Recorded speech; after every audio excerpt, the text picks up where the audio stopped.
Bien, vamos a revisar el procedimiento que se utiliza para hacer un análisis de varianza simple para un diseño de grupos al azar. En este caso vamos a utilizar una descripción algorítmica, no vamos a utilizar fórmulas casi. Entonces, iniciemos. Vamos a suponer que queremos comparar 4 grupos. Los grupos están integrados por sujetos diferentes y están repartidos al azar entre estos 4 grupos. En este ejemplo tenemos 12 sujetos en cada uno de los grupos. Organizamos los datos. Aquí tenemos la clasificación por grupos e iniciamos. El siguiente paso consiste en elevar cada una de las puntuaciones al cuadrado. Aquí podemos verlo. Si no tenemos grandes conocimientos de aritmética, aquí podemos ver que 10 al cuadrado es igual a 100 y que 8 al cuadrado es igual a 64. En fin. Bien. A continuación, realizamos las siguientes operaciones para cada grupo. Anotamos el número de puntuaciones por grupo. Anotamos la suma de los valores de X, o sea, 11 más 9 más 13 más 12, etc. Nos da 131. Después anotamos los valores de X cuadrada, que son los valores que aquí se representan en color rojo. Después tomamos la suma de X, en este caso 131, y la elevamos al cuadrado, que nos dará 17.161. Y finalmente dividimos la suma de los valores de X entre el número de valores, y eso nos va a dar la media del grupo. Estas operaciones las repetimos con los 4 grupos, que pueden ser 3 o 5, no importa. Después tomamos los totales, sumamos todos los valores para cada uno de los rubros y los encontramos aquí del lado derecho.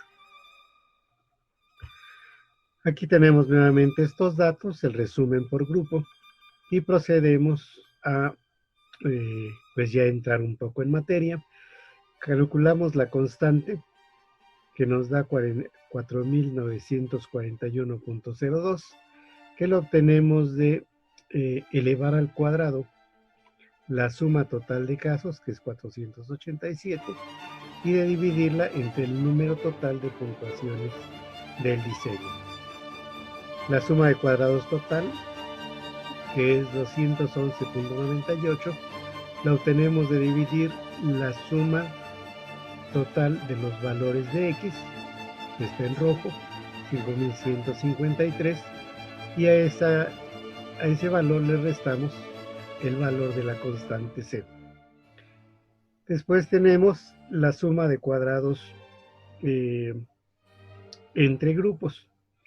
En este caso, para cada grupo, recordemos, elevamos el valor de la suma al cuadrado y después la dividimos entre el número de datos, que es lo mismo que sumar todas estas sumas, 58.859, y dividirla entre 12.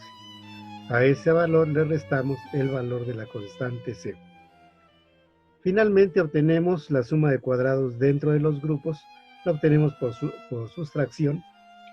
A la suma de cuadrados total le restamos la suma de cuadrados entre, que tenemos acá el cálculo. Después calculamos los grados de libertad. Los grados de libertad totales es el número total de puntuaciones menos 1.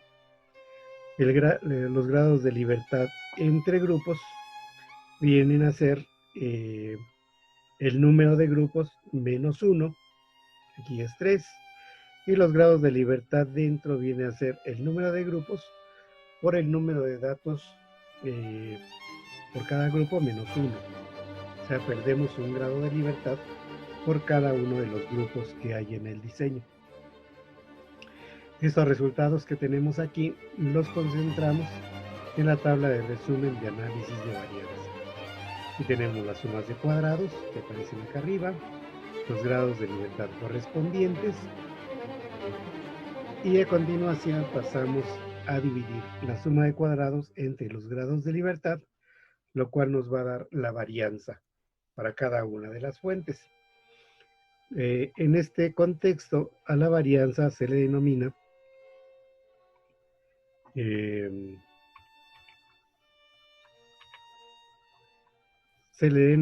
media de los cuadrados.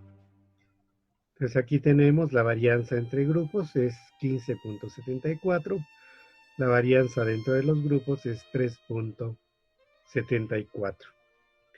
Y pasamos finalmente a calcular el valor de f. F es un cociente que se obtiene de dividir la media de los cuadrados entre por la media de los cuadrados dentro.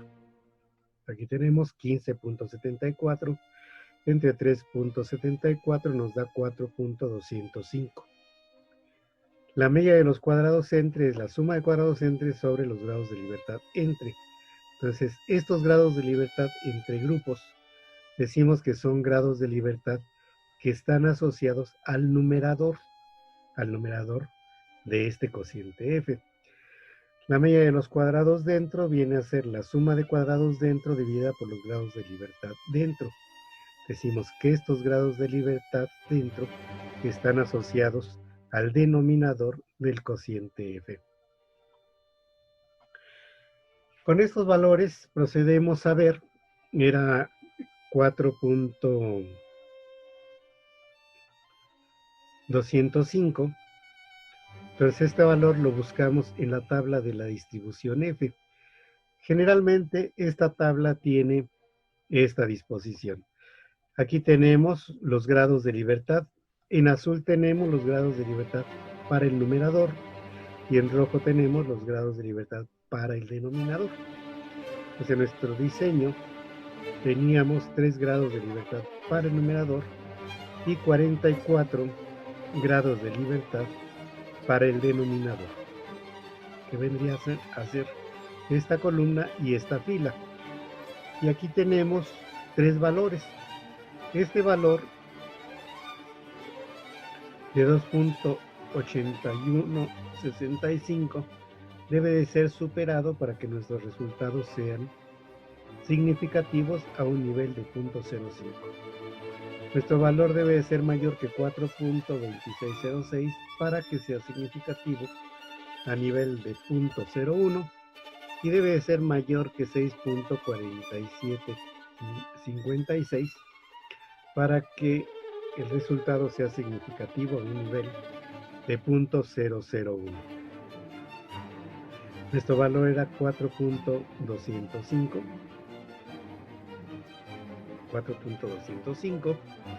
Por lo tanto, ese resultado